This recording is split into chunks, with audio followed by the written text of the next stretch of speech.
everyone, hello and welcome to our free introductory course to Taiji Cao practice. Now, Taiji Cao differs from the actual proper practice of Taiji Chuan in that essentially it means Taiji play. We are simply, rather than formally going through the movements as they would appear in the taolu or the form, we're taking the core concepts of the movements, the patterns and the qualities of them, and just working with it in a more informal, playful practice manner in order to ingrain them into the body, to develop an awareness of the sensations, the feelings of these concepts and these principles. So throughout this series, as we progress, we'll be working through a number of the more common movements, postures, forms that we would find in a traditional Taiji Chuan set. We'll be doing some of the Yang and Qin and Wu styles from various styles of the Taiji Chuan families. And we'll be using these to get the body used to how it needs to move in order to practice Taiji Chuan effectively. Because simply learning the choreographed movements is not enough. We have to understand the feeling, the quality, the energetics, the body mechanics of the movements, and to be able to recognize when and where these things need to be applied and how to use them in order to give actual structure and power to the techniques, to the forms. And this applies both to martial practice, using it in fighting situations, and also to energetic and health practices, such as using Qigong and Neigong in a Taiji Chuan set. We have to have an understanding of what these movements actually are, how the power is developed, how it is conveyed through the movements. Just doing the movements out of memory is not going to get you very far in your practice. So, in this lesson, we're going to start out with the first movement in virtually every set. It's what is appropriately called commencement, or commencing the form Taiji Qǐ Shì. And in this set, we're going to be looking at it from the traditional Yang perspective, the one of the more popular forms, the one that's most well known. We'll come back and revisit it at different times throughout the series, looking at it from different angles, from different family styles, as we will with most of the movements that we'll be covering in this series. Now, before we begin each of these videos, always make sure that you have done some sort of just a basic general warm-up stretching routine, just something to sort of get the spine limbered out, get the arms, the limbs limbered up and mobile, get the blood flowing,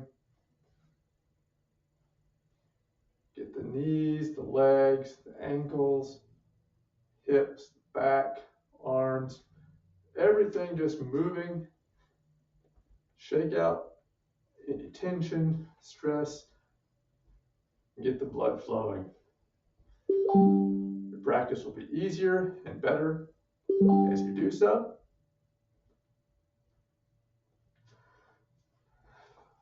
And you'll be better able to perform the movements and will reduce your risk of injury or strain as you perform them.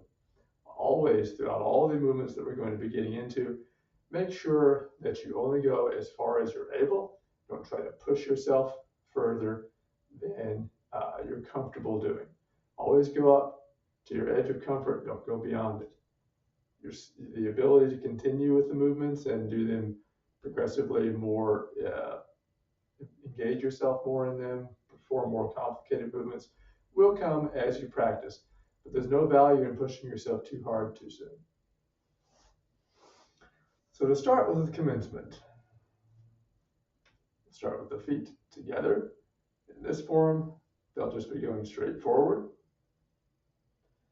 Keep the toes aligned forward. And from here, stand naturally at first. You want to make sure the shoulders are relaxed, dropped, arms relaxed to the sides. I'm going to keep the neck straight. Here we want the crown to feel like it's being suspended, and a skeleton is just hanging down. So the back, the spine elongates, stretches down, limbs relax, arms to the sides, the knees slightly bend, hips sink, the weight falls straight through the middle of the feet into the ground, well balanced and centered. The chin will naturally lightly tuck as the spine stretches. And the breath, many people breathe through the chest. This is actually a stress response. This is not proper breathing. You won't be adequately using your lungs. It's a shallow breath that induces stress in the body. We want to practice dropping that breath. Slow, steady, deep, full breath. Expanding into the abdomen, relaxing and hollowing out the chest. Feeling the breath expand and contract through the abdomen. This is abdominal breathing, which is one of the basic foundational breaths that is used in our practice. It allows the full volume of the lungs to expand. It massages the internal organs, stretches the diaphragm, and better oxygenates the blood. And it releases stress from the body. You can put your hands on your belly, this area called the dantian. Feel the expansion and contraction as you breathe. Just stand like this, relaxing, sinking the body, sinking the weight. Remember, keeping the crown suspended, body relaxed. Just breathe. Feel the body expand with each inhalation and contract with each exhalation.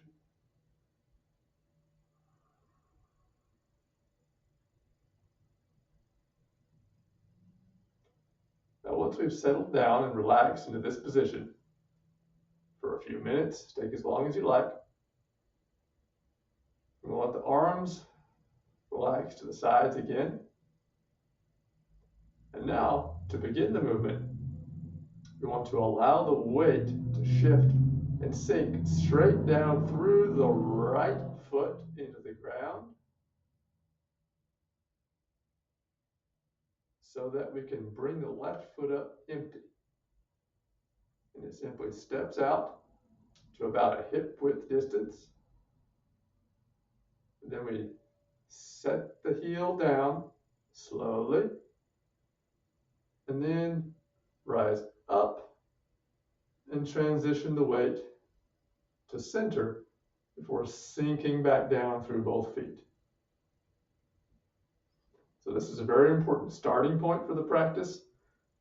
And one thing that we have to develop skill in as we proceed through the different movements is the ability to shift the weight smoothly without losing our balance, tipping over, or allowing the hips to thrust out to the sides or become imbalanced. Everything must always be vertically balanced as we're moving. One of the common mistakes that is made here, particularly in this first movement, is that when we shift the weight to the right, the hip starts to come out. So we're leaning the weight over in order to pick up the left leg and step over. This is incorrect. You want to watch for this because you'll see it very often. It's a very easy mistake to make. We want to sink down in a straight line, keeping the hip straight, legs straight. The knee will slightly flex, bend. But as we sink down, we shouldn't have the hip coming out. It should still be in a straight pillar, supporting the body. As we bring the left leg up, set the toe down, set the heel down, and now we stretch through the leg, lengthen the leg up, and fall back into place with the weight evenly distributed between both feet. So again,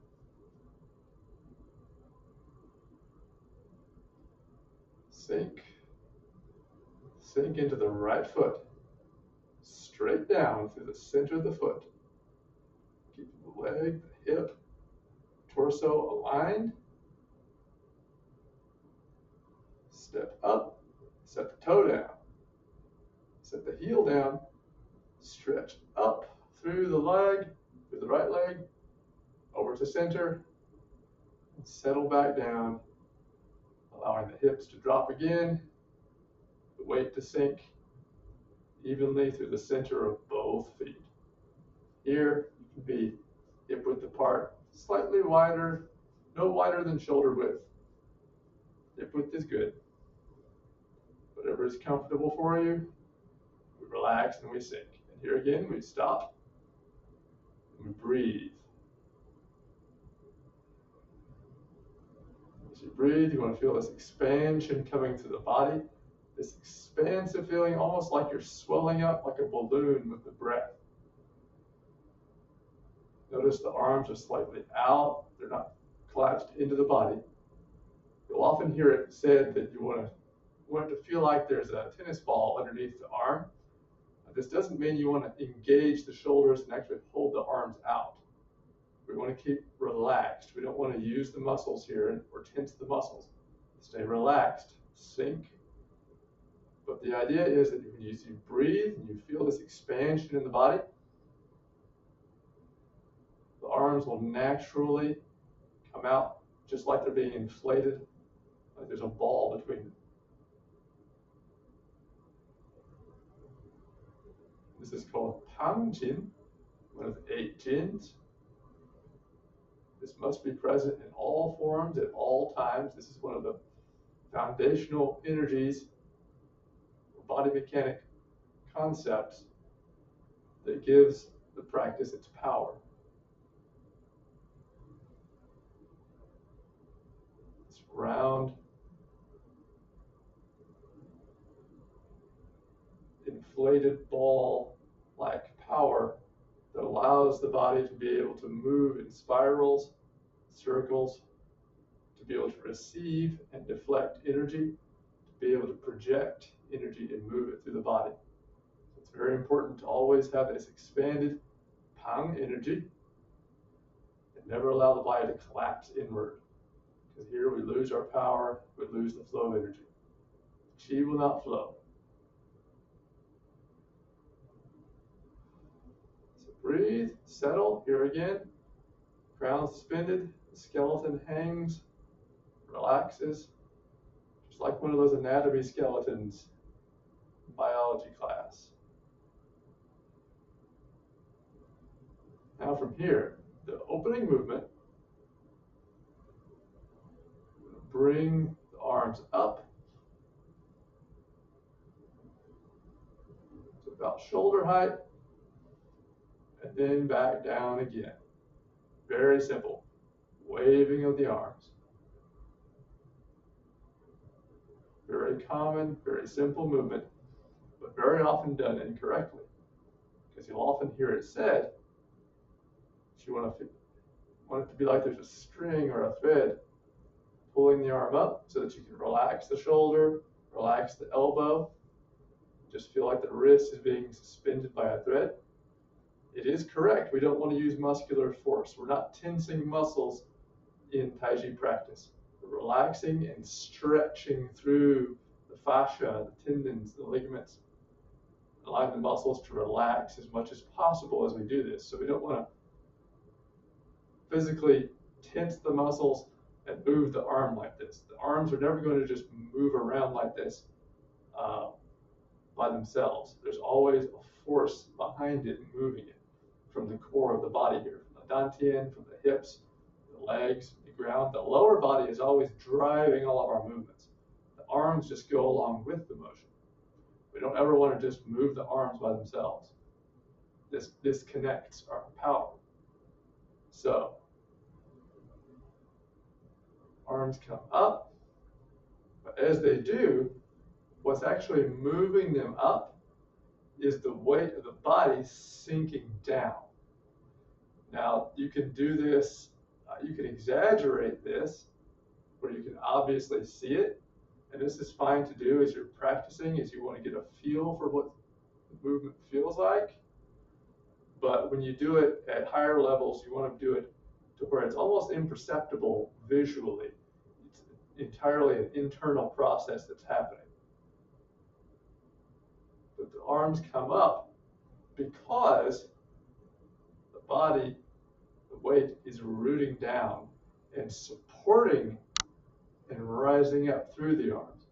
So the weight of the body sinks down, building a strong foundation, and this causes the dantian area to roll up, transferring that power up through the arms.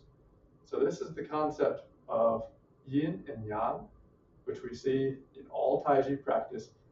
These two forces are always in balance.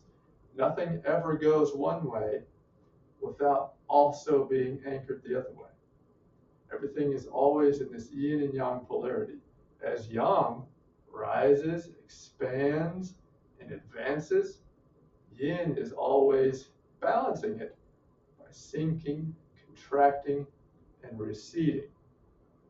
So in this case, as the arms come up, we're not just doing nothing with the body, disconnecting the body from, and we're just moving the arms up. You'll see people do this all the time in their practice. They just stand and move the arms, and there's no power, no energy, nothing happening. This is completely weak and empty practice, and it won't do you any good. So here we don't want to just feel like, oh, we're just puppets with our arms being moved around. We want to connect the whole body together. One of the core principles of Taiji practice is whole body movement. Whenever one part moves, all parts move. When one part advances, it has to be anchored and powered by a part that's sinking and rooting. So the whole body goes together in all the movements. We don't ever just want to move one part by itself, because this disconnection breaks the chain of power. It breaks our kinetic chain, it breaks the flow of chi. There'll be no power, no value to it. So as we raise the arms up, what's actually moving them up? Again, not muscular strength, not muscular contraction, sinking the weight and the rotation of this dantian area. So I'll do it in an exaggerated fashion so you can see. So we go up, notice the body sinks, rolls, this rolling of the dantian, it comes up, rolls back, and down as we bring the arms down. Up, roll up, down the back, and press.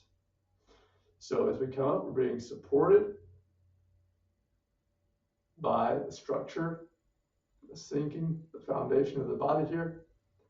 And as we come down, we don't have to engage the muscles here to push down, because the whole weight of the body is fueling this downward movement. So we're connected.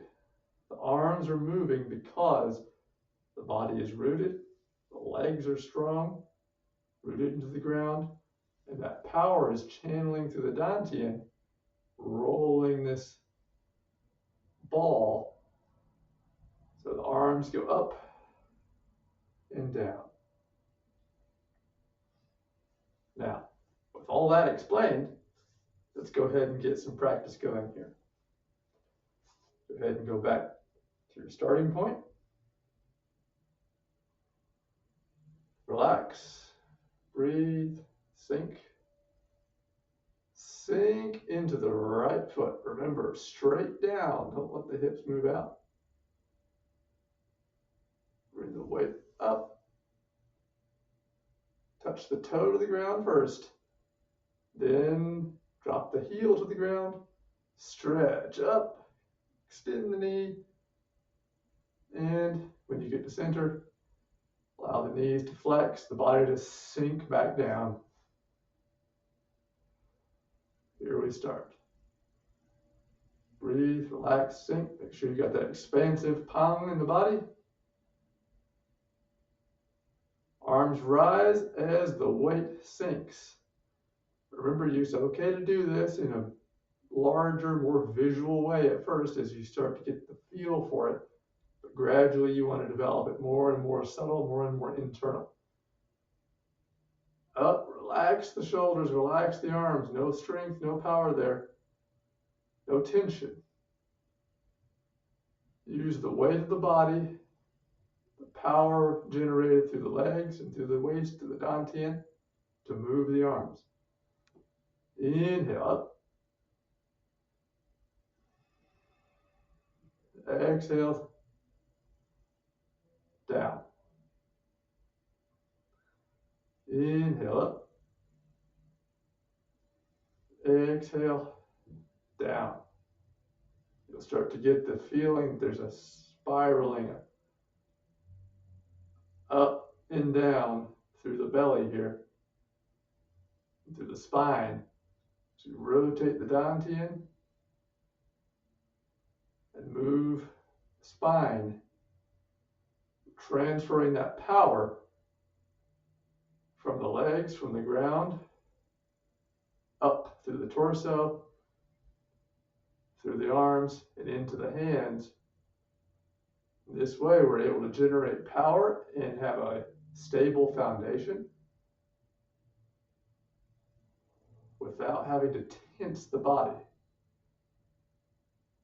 This is the core concept of the internal arts of Taiji practice, is we have to be able to generate, to convey and receive power without having to keep the body tense and rigid. And this is why it's so important to understand these internal mechanics and these energies. Because if you just try to totally relax the body and float around like a lot of people do in their practice, you're not getting anywhere, you're not doing anything. There's no power there. There's no energy moving. There's no connection. There's no structure or foundation. And so if you try to apply that in any way, like for example, this is a block upward and a press down. If you don't have your connections going on, you're not going to be able to accomplish anything if an attacker is against you. And as far as the health and the Qigong aspect of it goes, if you don't have these mechanics in place, the body tissues are not stretching and compressing as they're supposed to, and you're not getting the generation of the healing qi or power that you want. It's very important to have these internal mechanics in place and not just go through the physical motions by themselves.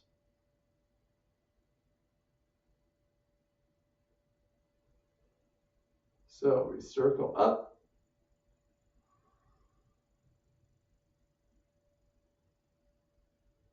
And circle, press down.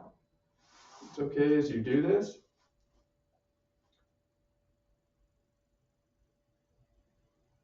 You can do a little spiral in the shoulders. The chin style, we'll do it this way, where we have this silk reeling aspect going on. So there's always a spiral going through the body. This is really a more effective and proper way to do it. In a lot of the yang systems, it'll just go up and down like this. You don't really see the spiral happening. The spiral should always be there, however subtle. Again, the more skilled you become, the more you'll be able to apply these concepts internally, and it won't be such an outward external display. You'll be able to bring it inside the body in a more compact and refined fashion. But for now, as you're practicing just getting the feel for it, it can be beneficial just to do it in a big, exaggerated way, just to kind of get the feel of this ball rolling in the belly, the spine straightening and extending, the legs rising and falling, the arms circling. This will build the feeling into your body, and as you practice, you can take it more and more subtle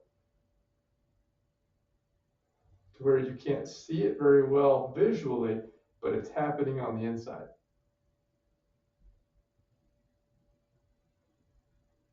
So, for your practice of this movement, make sure that you're maintaining balance in the body, straight up, not swaying to the sides.